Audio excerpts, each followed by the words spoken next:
Happy Friday. What a Friday, August 2, political power. And I'm going to read Desire of Ages, page 385. What if Jesus could perform so many wondrous works as they had witnessed? Could he not give health? Could Jesus not give strength? Could Jesus not give riches to all people? Could Jesus not free them from the oppressors?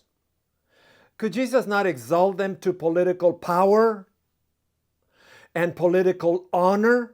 Is a question that Ellen White is raising.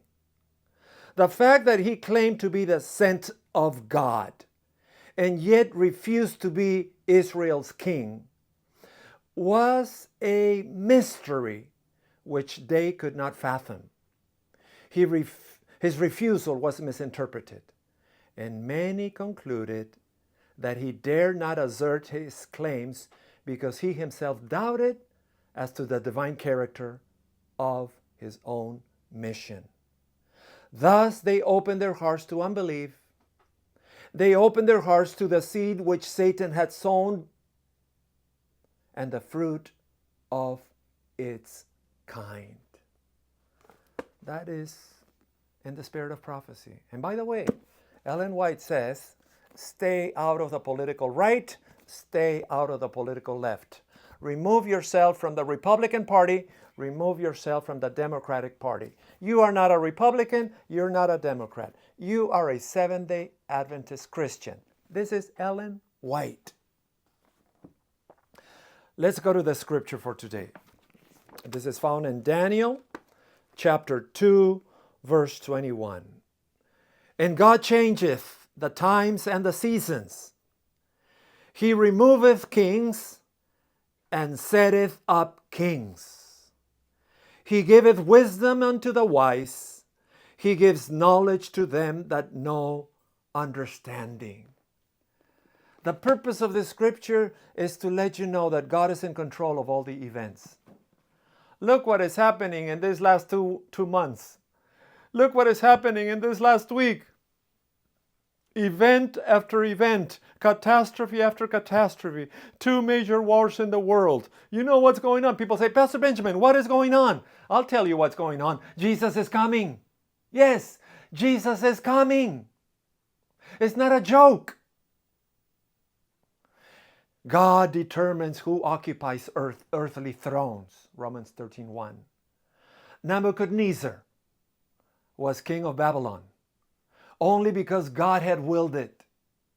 Someday God would end Nebuchadnezzar's reign and set up another king, Darius.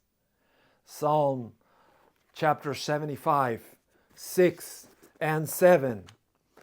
For not from the east, not from the west, not from the wilderness comes lifting up, but it is God who executes judgment, putting down one and lifting up another one.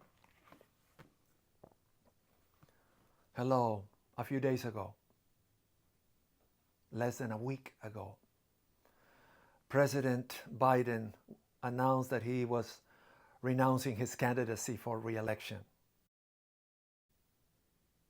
Is it great news or bad news? I think it's great news for him.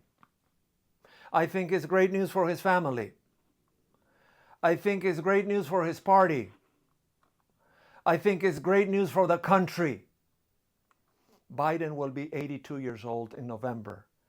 And if he had not retired, I am sure that he would have suffered a historic beating, and President Trump would have buried him in a flood of votes. Now, Biden is Irish, and he's very stubborn and says, I don't get off. I beat Trump. I beat him once. I'll do it twice. But he had to resign. He had to take a step to the side. And I think he did the right thing. But why did he do it? Was it because of Pelosi? No. Was it because of politician number 2? No. Was it because of the party? No. Was it because of the opposing party? No. There's 3 unexpected, uncontrollable events that took place in the last 30 days. 3 extraordinary events that liquidated his candidacy, that destroyed, that ruined, that eliminated all chance to pursue the presidency. Number 1, June 27. He was the one. I want to debate you. He was the one who put the conditions. In the middle of the June 27 debate, the articulate president all of a sudden begins to speak incoherent phrases. No linking verb, no subject, no object. Everything upside down. And in the middle of the conversation, he looks down and he has nothing to respond. Number 1, unexpected, the debate. Number 2, the assassination attack. Thomas Matthew Crooks aims at the president, pulls the trigger. He doesn't kill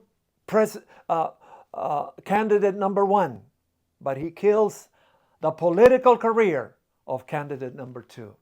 He ended up destroying, he ended up assassinating the political career of President Biden. Totally uncontrollable, totally unexpected. And number 3, the resignation of Kim Cheetle, head of the Secret Service. Why did he have to resign? Oh, it was because of the Republicans. No, it's not because of the Republican Party. It's not because of the Democratic Party. It's not because of Pelosi. It's not because of Barack. It's not because of Hillary. The reason why he has to step down is for one reason, and for one reason only. He changes the times. He changes the seasons. He takes away the kings. He raises up the kings. He gives wisdom to the wise. He gives knowledge to those who know how to understand. It is the God in heaven who controls the events. It is the God in heaven who makes one candidate turn to the side, 1 inch to the side. It is the God in heaven who puts kings.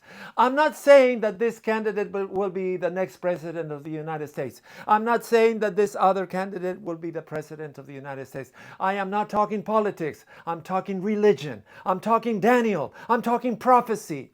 The only one who's in control of history is Jesus Christ.